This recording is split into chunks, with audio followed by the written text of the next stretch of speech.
Welcome to WAHNcast, the official podcast of the Women's Affordable Housing Network.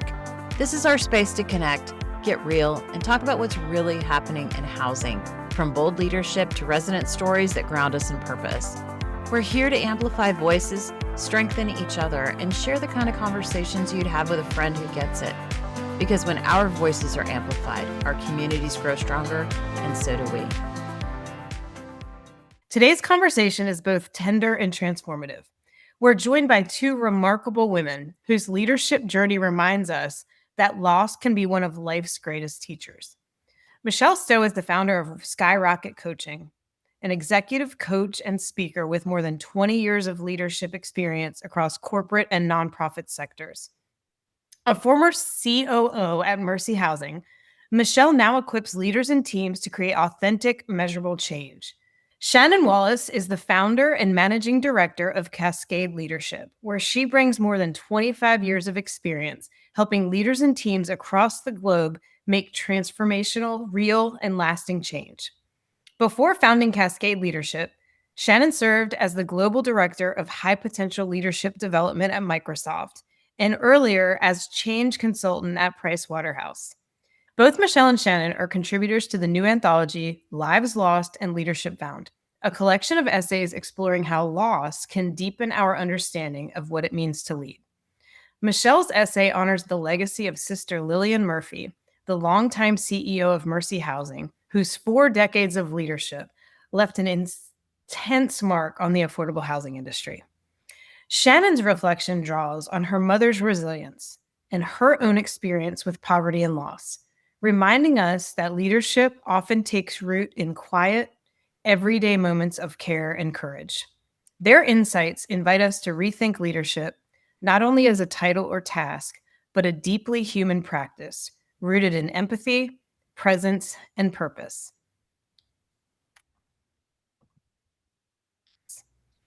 Welcome to WAHNcast, and Shannon and Michele, thank you for joining us.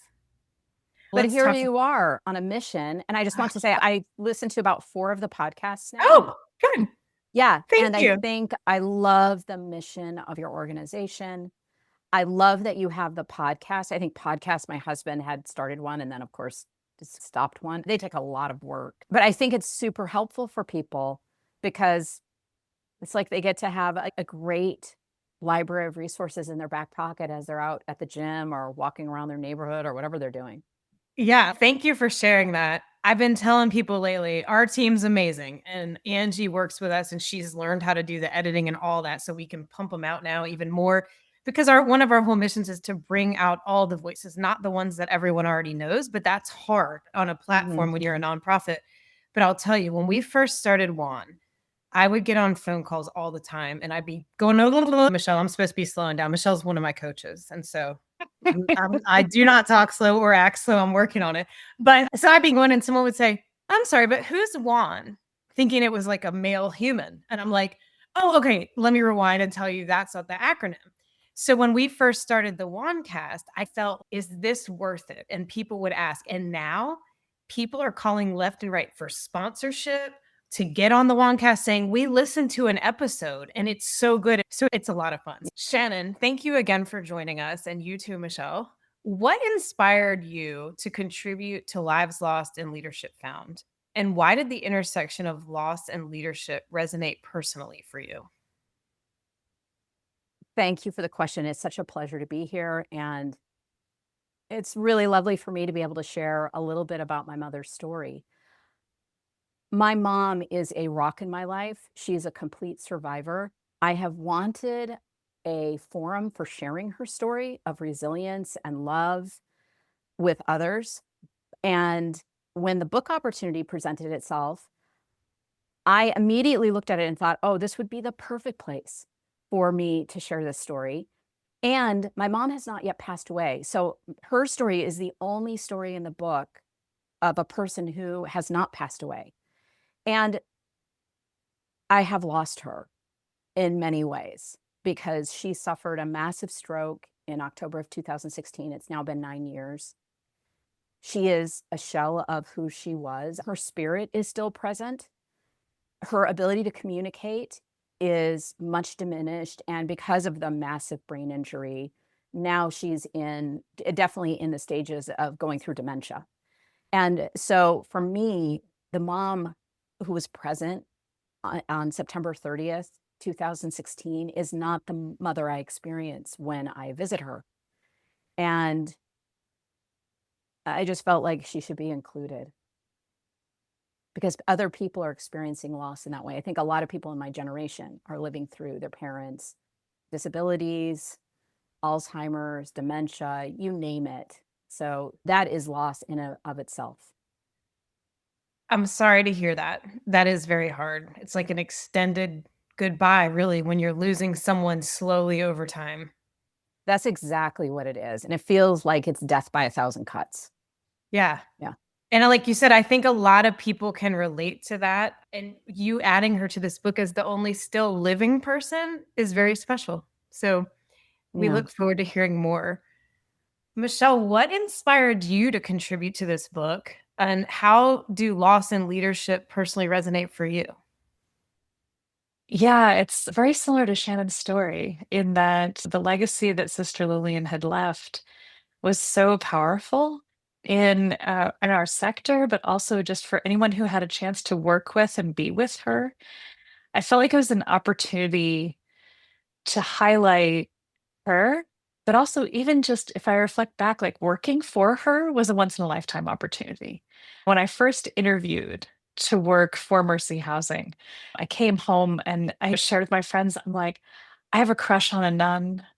I need to work for Sister Lillian because she's amazing. And to have had that opportunity to see her operate through really hard business headwinds and with successes, but with challenges, I just wish more people could have seen and felt that unique blend that she had of kindness, compassion, strength, and fortitude. And so I felt incredibly lucky to have worked with her all those years. I wanted others to hear about it, right? And tell her story from my perspective of what it was like to work with her and for her and to share her legacy, but also her example, right, with others. And so when the call came through that Ian Ziskin, who's the lead author of this book, said he was looking for contributing authors for their story, it just hit in the right moment of I need to tell her story.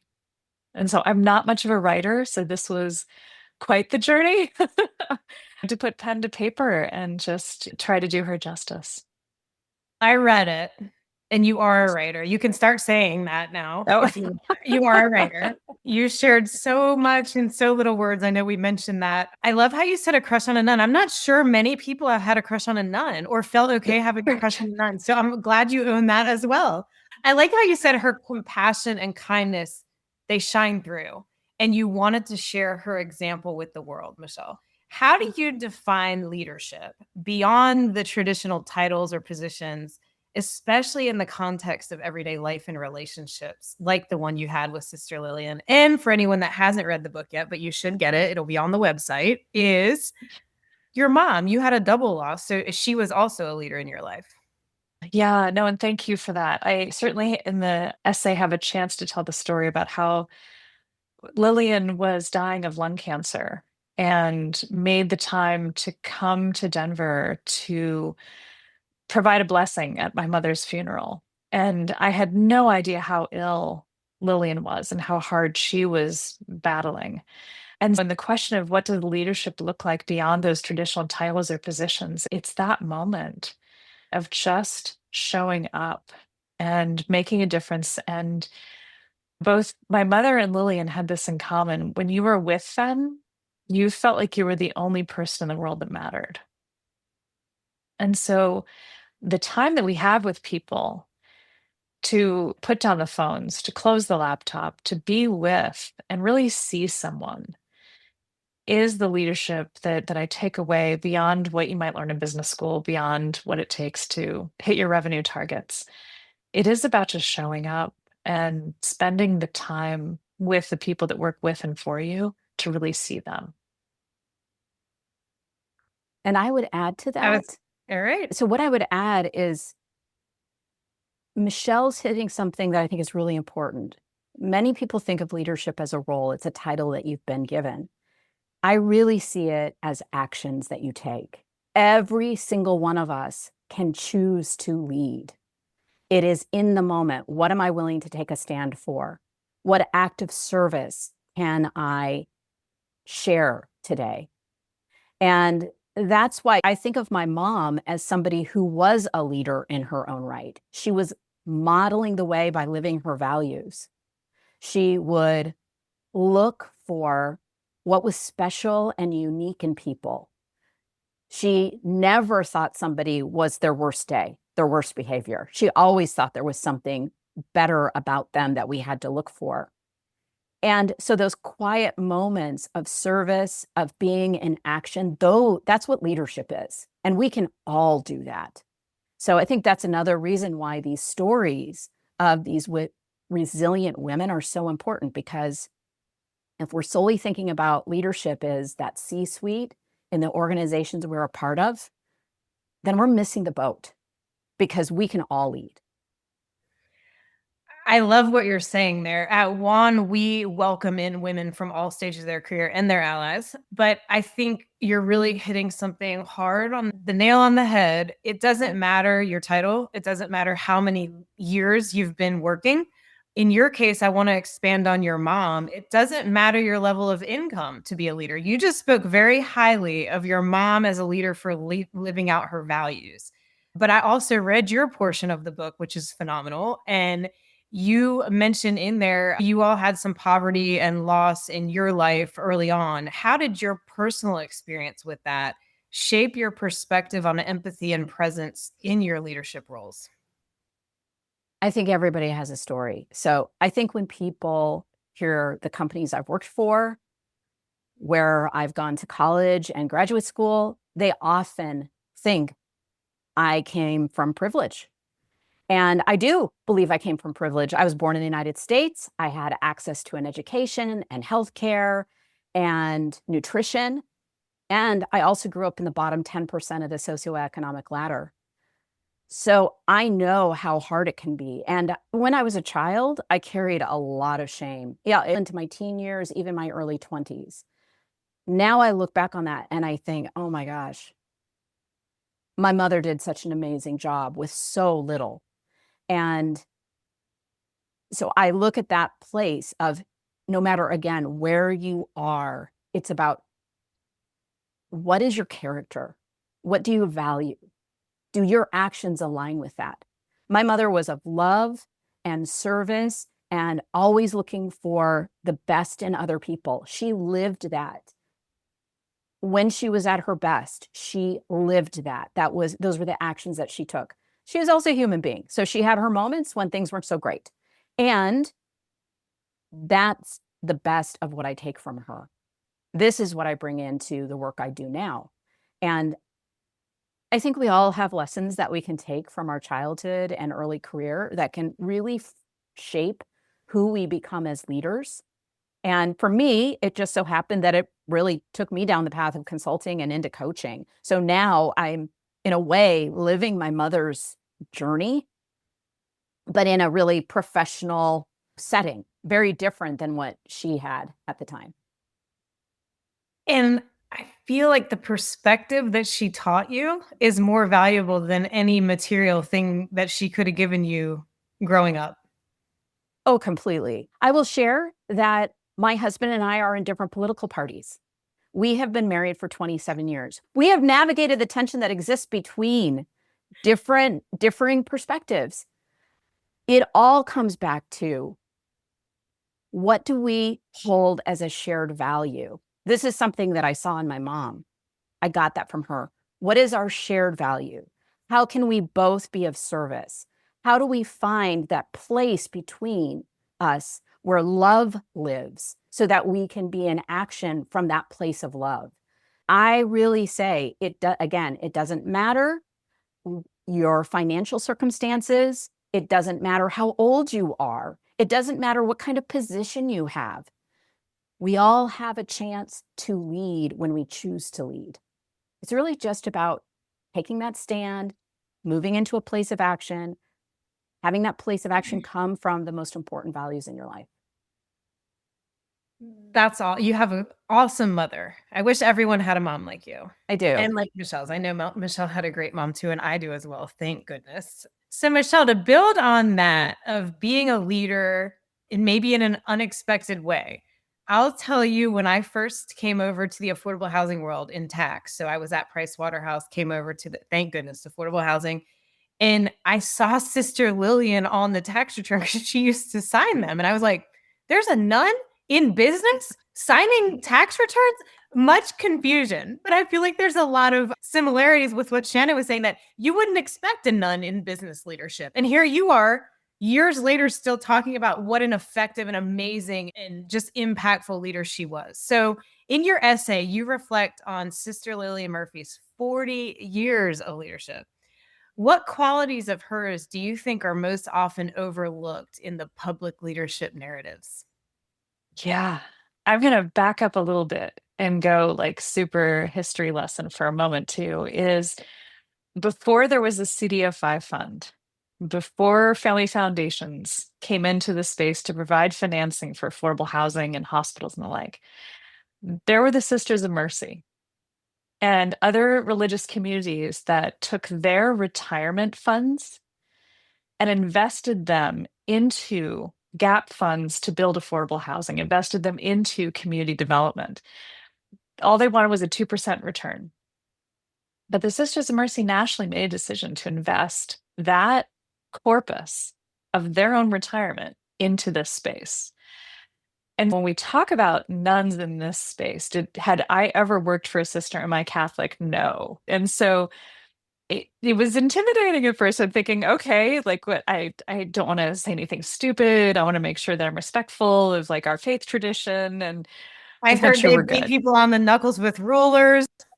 Yeah, my best friend went to Catholic school in high school, and we had all sorts of stories about the nuns that really were not beloved. And you hear the story about the role of Catholic women and the sisters in building our healthcare infrastructure and building housing infrastructure, right? They are systemic problem solvers.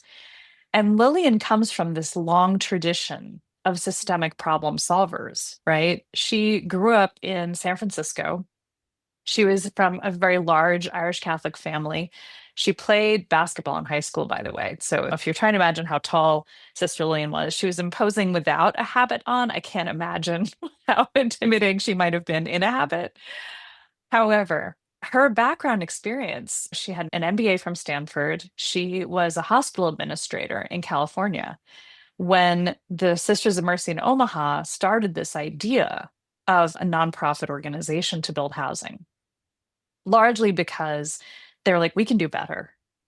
We're seeing what's happening in this space of housing for families. We can do better. So when Sister Lillian was asked to come in and lead Mercy Housing, it was just a small organization with a handful of properties. And she, again, wanted to be a part of building a systemic response to a societal problem. And so when I think about the qualities that she brings, it was so different from what I had seen in for-profits like Bristol Myers Squibb or Cigna, where I'd worked prior, where it was quarter by quarter financials. And we would do ridiculous things to help make the quarterly numbers to make the street happy, right? And sometimes questionably ethical things to make those numbers. What we were working on was addressing a societal problem that hadn't been created in a quarter or even a year. It was decades of systemic racism, decades of creating communities that were under-resourced and marginalized. We weren't going to solve it by quarter thinking. And so working with Sister Lillian to really help us, I'm going to come back to what Shannon mentioned about finding those common values. Who are the partners we can work with that will help us think bigger too, that we're not just thinking quarter by quarter? How do we talk to the banks and help them partner with us? She would do it, and I tell this story in the book, by starting meetings talking about what are our shared values? Why are we sitting around this table today? And we would hear these powerful, remarkable stories from our partners about their own personal journey through poverty, about how important it was for them to even be on our account, right? If it was Cohn Resnick or if it was banking or if it was an asset management team we were working with, whoever, They were in it because they knew it was about part of something bigger. And Sister Lillian never, ever missed an opportunity to create that connective tissue of values, whether they be donors or business partners or the community itself. And so that connective thread of role modeling how that societal change happens through shared values was incredibly powerful. And it wasn't something I had seen done with any sort of authenticity in the for profit sector.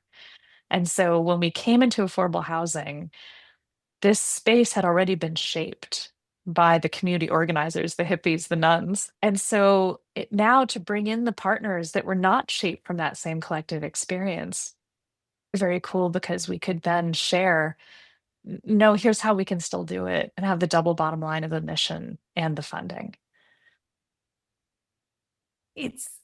I just love this story on so many levels, but what really hit home when you were saying that too, Michele, is how they said we can do it better. And when you think about the role of a nun, I am Catholic. I am Irish Catholic, but I am not practicing appropriately. But when I think of nuns, it's of service. They're of service. They go into the community and they work with people and live among people that may not have access to resources. So I love that they were like, we can do this better. And I think it's important we highlight that's because they're among that population. They're serving that population and bringing that voice to the table. Of course, they can add value to how we're doing this in affordable housing. Absolutely. Absolutely. And the individual who's quoted as saying we can do better was a woman named Patricia O'Rourke, who was a Sister of Mercy at the time. And she was an attorney who worked with individuals being evicted from their housing. And so she went into one of the properties and saw just how horrible the living conditions were that this family was in. And yet it was all they had. And so she was preventing them from being evicted, but she said, "You cannot continue to live in these kind of conditions." And so over a beer on the patio with the Mother Superior, they basically said, "We're going to do this." Yeah. And Go so girls. Comes to mind. exactly. And so I look at the world of affordable housing has been imagined in the last 30 to 40 years. This is a very young sector. And we still have so much more that we can be doing. And so that big, audacious thinking that stems from living with and being with the communities being served, right? This is not about reaching the hand down. This is about being with. And we have to keep that front of mind if we're going to do this in any way authentically. And look at the power of that messaging. And you're absolutely right, Ashley. It is about being with and in service with, right? Every day. Yeah. Yeah. The other point you made there, Michele, that I just love so much, because we all know going to a business meeting, right? We're all getting ready and we know we're about to negotiate something with a party that does not fully have the same views as us in many cases, right? So the way she sets the tone, I love that story you tell where she's like, let's talk about why are you in affordable housing? And the way she took the tension out of the room, I can just feel it while you're telling the story. It's, oh, yeah, let's be human and then let's talk and let's come to a conclusion. So I like how she starts with that human approach. And Shannon, in your essay, you draw on your mom's resilience and everyday leadership. How can we cultivate leadership in ordinary and unseen moments the way Sister Lillian did in the beginning of a business meeting with all these VIP executives discussing huge amounts of money? The simplest way to do that is to check in with people. So in every meeting that I go into, whether it's one-on-one coaching or with a leadership team or even a leadership development program, we always start with a check-in. And the check-in has 3 questions. So this is a leadership tool. I don't know where it originated. I learned it when I was at Coke. Somebody from Coke had learned it. They were at EDS. And it is always used in environments of where safety is required. So think construction, medical centers, aviation. So it's the human check-in. So they have both the technical and the human check-in because you need the human check-in so that you're not as distracted. So the first 2 questions are always, what are you feeling? And what's getting in the way of being fully present? And simply doing that right up front. What are you feeling? 1 word. Simplest is mad, sad, glad, but there's a whole continuum of feelings and emotions. But just one word, not a thought, because a thought has lots of words. And then what's getting in the way helps to reduce the noise. So when I notice somebody has just picked up their phone and they're looking at it, or they're looking at their watch, instead of saying, oh, they're not interested in what I have to say, I now know, oh, yeah, their daughter has a 103 fever and they're just checking in with their caregiver to make sure that she's okay. I change the story of what is going on in this meeting. And then the third question is something where what I love, what we could all do is, what's a value that I really want to have represented in here? Your third question can be anything you want it to be. It could be just for fun. What's your favorite book? What's your favorite movie? What is it that you hope to contribute today? What are you hoping to take away from today? But you could also make it that, what's one value I really want to represent in this meeting today? It's important to me to understand, so I'm going to slow down and listen and ask clarifying questions. It's important for me to show my support of others. So when I hear Ashley say X, I'm going to say, yeah, I really like that idea, if I like that idea, so that she knows she's supported. So that's one of the ways we can play with that in a space. And I think, I don't know about everybody else, but I think most people will do that at their dinner table in some way, shape, or form. They do, how was your day? And we could take that even deeper. What are you feeling right now? What was one great thing that happened today? What was one thing that felt challenging? If you begin practicing in the places that feel safest, you start to naturally find more safety in practicing it in your work environment as well. I love that advice. I feel like my work environment will be easier, though, as leading WAHN than my dinner table with my 3 brothers. But I'm going to try it out at Thanksgiving and Maybe. report back. There you go. I get into there. How are you feeling today? I'll try it out. No, those questions are amazing. It's such a powerful way and such a great example of leading with compassion from the beginning, because you're, like you said, you're checking in with people. And if someone's daughter has 103 fever, you automatically know, a little bit gentler today. And if they need to get up and leave the room for a minute, it's not because they're like, why am I in this meeting today? That I like those 3 questions. I was actually taking notes so I can use those. Michele, to build on that leading with compassion, how did writing about Sister Lillian influence your own understanding of legacy mentorship or leading with compassion? I think there's so much I want to draw from Shannon's comments about the importance of checking in, right? Because what Sister Lillian also really focused on was ending each very public speaking moment, right? When she had employees or donors, she would make a point to say, this work is really hard. Please be sure to take care of yourselves and each other. And it was, I think about newscasters always have their pithy little sign off from the evening news. This was Sister Lillian's sign off, and it was real. She really believed that it was important in such a high pressure and high purpose environment where it can be really heavy, right? We have a dream about a community that we're going to build. 120 families will now have a home, but one funding source didn't come through for us, and now that dream is gone. And that is a daily occurrence for a real estate developer, right? And not just that this would be something that would financially help the organization, which of course it would, but it's also this purpose-filled, impactful vision of the future for a community, for a block, for a city. And so with everything from real estate development to the day-to-day resident services and property management of affordable housing, Sister Lillian was keenly aware that this was hard, heavy, and heart-filled work, and that we needed to know when we needed a break ourselves. And Sister Lillian herself would go on retreat once a year with her own sisters, and it would be a silent retreat, and she would be gone for 2 weeks, just gone. I'm sure it was some beautiful location, knowing the Sisters of Mercy. But we wouldn't hear from her, and she would trust that the team could do what it needed to do. And so she led by example.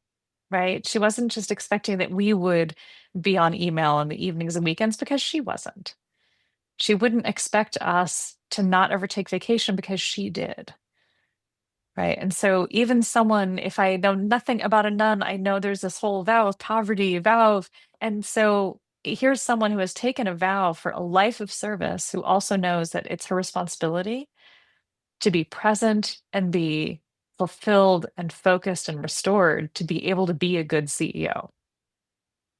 That meant a lot to the organization. And so when she said the words, take care of yourself, she meant it and she was living it. And so role modeling that level of self-care was critical for the organization.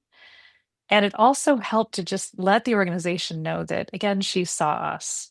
She saw what it meant to be the maintenance person going into a unit to try to fix the air conditioner with bubble gum and duct tape, right? Because that's what the budget has. And she knew and could feel compelled to connect with people around that enough that when she would say those words with the repetition that she did, which by the way is one of the best like leadership narrative and bits of advice that came from this, just make sure people know what your values are as a leader and say it and live it such that then the next level of leadership, also will feel empowered to share their values and help their teams also live into their own purpose as a leader. So, yeah, when I think about legacy, at her memorial service, everyone wore a pin that said assume positive intent because she was very good about being very clear about what she stood for, right? And it was that assuming positive intent, the self-care. We can't boil the ocean as leaders, but if we know that we can stand for one thing, what might that be? And how do we talk to people about it?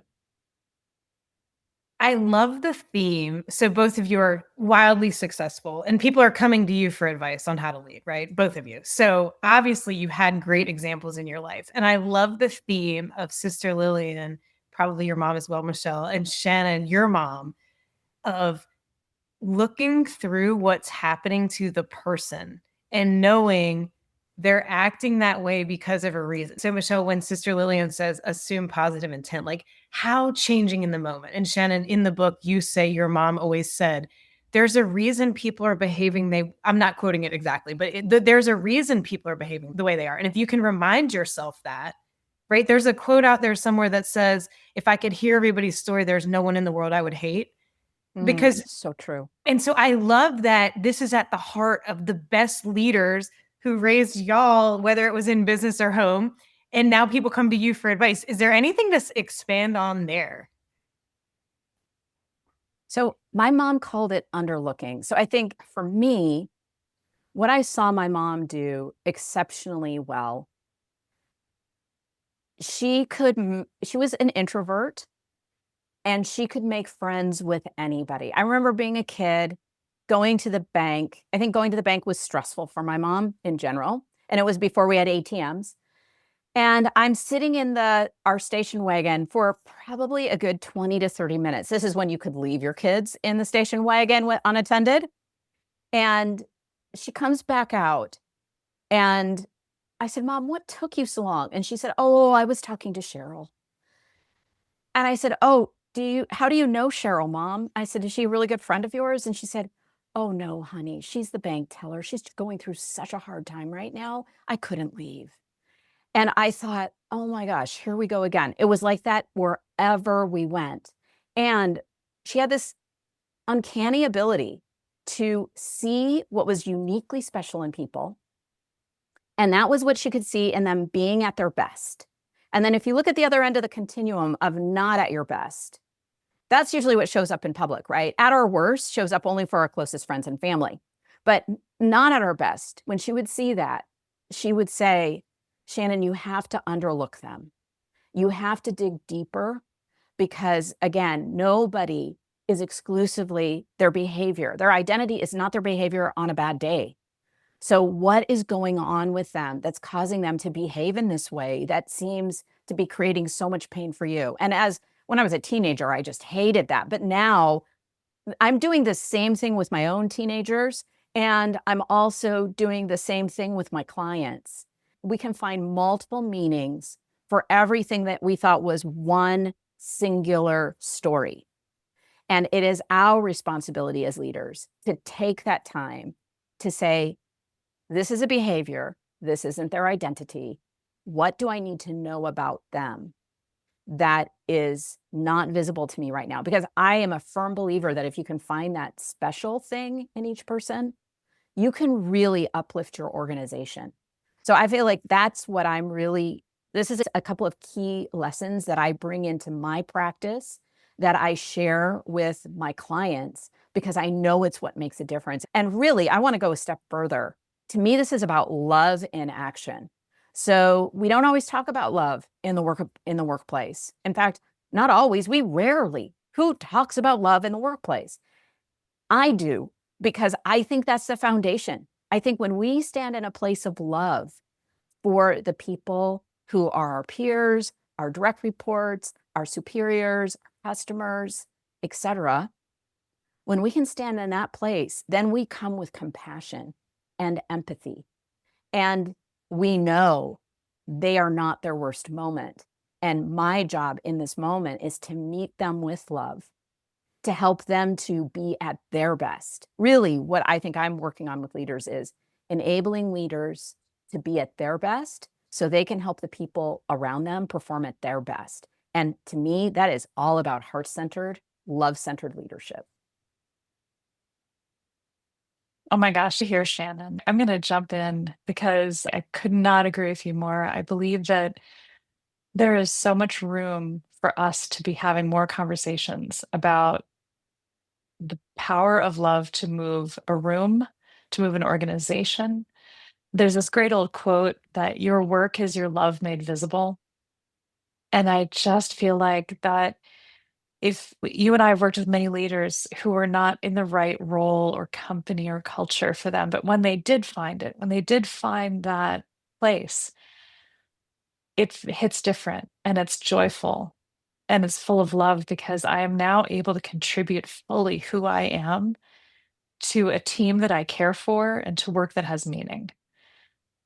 And ultimately, that depth of it, we have sterilized the world of work to such a point that we somehow these conversations in many circles are considered taboo.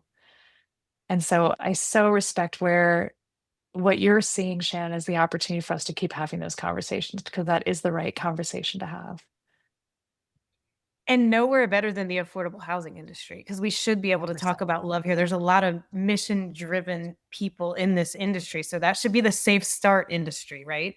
And another thing we didn't even expand on there is, though, when you shift your perspective back to this whole entire conversation, it's all about perspective of who you're dealing with. Your world gets brighter too, right? So when you're going into a meeting assuming this person, oh, here we go with this person again, rather than let me check in with them and assume they're doing their best and remember there's something that's driving this behavior. It's not them. That's also so freeing and so much more bright to go into work that day or jump on that call. So, Michele and Shannon, these were very personal stories that you all shared today and in the book. We encourage everyone to get Lives Lost and Leadership Found, as well as Shannon's book that is included in the link and is most likely going to be on our website for purchase if you're not one of the first 50 to get a complimentary copy. So in the book, you told these very personal stories, and it blends the personal narratives with research and survey data. Okay. How do you see storytelling as a tool for leaders to inspire and connect with others? Shannon, do you want to share first? Yes, you see me chomping at the bit to begin. I love this question. I spend a lot of time with leaders supporting them in storytelling. And storytelling doesn't mean you have to go in and give a 15 to 60-minute talk and tell a story. The stories are impactful when they're 2 to 4 minutes. And why are they impactful? Because before we had written language, the way we shared information that was critical to the survival of our tribe was through storytelling. We didn't have written language. And so we have certain centers in our brain that are actually wired for story. But for story to really resonate, for it to stick with us, there has to be 5 primary elements. And what I would recommend, anybody who's interested in this, David Hutchins has work on, his website is The Storytelling Leader. It's absolutely worth it to go check it out. He has free resources there. I teach his content in leadership classes. So the 5 elements that have to be present that then create a mirror neuron experience in our audience's brains are these. First, you have to be able to explain, here's the situation. So there I was. You give the time, the place, and you put in the single human protagonist. I also recommend to people, name your human protagonist. Then the next big thing, number 2, is what's the trouble or challenge? What were you hoping to have happen, but for whatever reason, maybe lack of resources, external forces, limiting beliefs, you couldn't get it. So here's my situation. This is what I want, but I'm not able to get it because. What action then did you take? That's the third thing. Action. What did we do? What did we do? What were the steps that we took to close the gap from where we were and the challenge that we had to where we were trying to go? And what was then number 4, what's the result that you get? So finally, I got this big solution and it was great. And it helped me to live my dream or whatever it was, right? And then finally, the lesson. So what was the insight or connection you made as a result? So now we know, and that's why.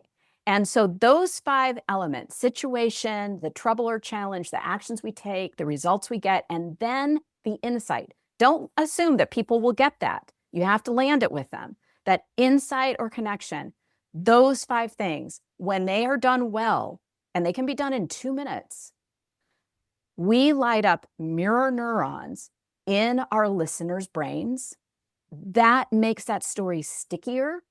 That makes them listen. That helps them to follow us. And I do want to go back to one other thing that I think is really important going along with storytelling, which is this piece that we've been talking about, modeling the way, our actions aligned with our values. James Kouzis and Barry Posner, in their book, The Leadership Challenge, talk about we do not believe a message if we don't believe in the messenger. So the messenger, the values and actions have to align for these stories to mean something. But stories light people up. They connect us. They create that tribal element. And as soon as we start to hear a little bit about, so there I was, and we have a cadence, our listeners drop into story with us. They're paying more attention than we realize. And that's when we have the opportunity to inspire and influence them to join us in whatever cause we have and to help us find the resolution and eventually bring us to the celebration when we solve whatever challenge that we have. So you can tell I'm really passionate. And that was one of the reasons I wanted to be a part of a book that has multiple stories, because those are the stories that light us up. And there's so much more we could talk about with respect to the neuroscience of loss and grief and how that can change us to take new actions. And I think the combination of stories connected to loss and grief have a chance to be really impactful. You had shared with us before we even started that the stories that you read about my mom and Sister Lillian brought you to tears. They will connect with you. They will stay with you beyond this. That's what we have a chance to do when we are leading. Use our stories to help people connect in with an emotion that helps them to want to take action. Thank you for the question. I'm so passionate about it. It was amazing. And the only thing that I would add, because you're absolutely right, that storytelling is our most powerful tool as leaders. And so to throw the affordable housing layer into this is, I would just invite leaders, follow these steps to tell a good, rich story, and the lessons learned especially. But tell those stories about failures. Tell those stories about communities that came together and maybe didn't have the outcome that they had hoped. And what did we learn from that as well? To have the humility and the vulnerability to talk not just about the wins, but also some of the losses helps us as a sector to really grow and learn from one another in a way that is deeply connected to our purpose, because we've made a lot of mistakes, right? As we continue to evolve this sector and the work that we're doing, let's collectively learn from that. And the best way to learn is that storytelling. And so we have a chance to inspire, to connect people to purpose, to inspire action, as Shannon said, and certainly to also to create a learning culture of the things that are working and the things that aren't. I just want to stay on here with you guys all day and then wake up in the morning and have coffee together. And because even you all telling why storytelling is important just became a story for all of us. I'm like sitting on the edge of my chair. Let me soak this in. Thank you for sharing that knowledge with everybody. You guys are very engaging. I know we have to wrap up because we can't keep you all day like I want to, but I would love to hear before we let everybody close down for the evening and go start doing whatever they're doing. What is one piece of advice you would share with our listeners? So this is the WAHN community and beyond in affordable housing and their allies.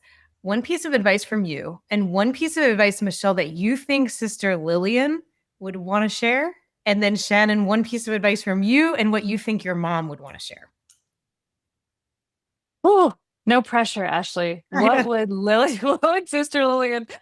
And okay, so knowing our audience here, right? The women of affordable housing, Sister Lillian would want to say, do not lose heart, keep striving. Dream big, go big. Because we will have headwinds, things will change. And we as leaders must keep marching forward. If it's 3 steps back, that's fine. Let's keep going forward. Whatever adversity we're facing, let's link arms, figure it out, and keep moving forward. That's great advice. And then, Ashley, I would say my mom would probably say, always bring compassion to look more deeply for what really is driving people's behavior. I think that was fundamental to her. What I would add is really echoing what Sister Lillian and Michele are saying, which is find your supporters. Often we have big ideas that we don't fully know how to implement, and none of us goes it alone. We have to find our supporters, and together we can do amazing things. That's how everything has changed in the world. Nobody has ever done anything alone, no matter what some people will try to tell you in this world. It's always a group of people coming together, and often it's a group of women behind the scenes coming together to make it happen. So with that, find your supporters, engage them, and then go out and change the world. Let's do it. Let's do it. Thank you both so much. I know everyone's just going to love listening to this episode, and I feel very lucky to have gotten to meet you, Shannon, and get to spend time with both of you on this, to hear all about why you wrote this story, and we can't wait to put it out there to the world. Thank you, Ashley. Thank you so much. Thank you, Ashley. And thank you, WAHN Network. Yes. I really love what you're doing. We're going to invite you to more things. So thank you both so much. Thanks for being here with us on WAHNcast, the official podcast of the Women's Affordable Housing Network. Every guest, every story, every listen helps us keep this space real, rooted, and resonant, and we're so glad you're a part of it. Big thanks to our guests for sharing their time and knowledge with us, to our sponsors for making this platform possible, and to you for tuning in, sharing, and helping us keep this conversation going. Be sure to follow, rate, and share WAHNcast wherever you listen, and bring a friend next time we save them a seat.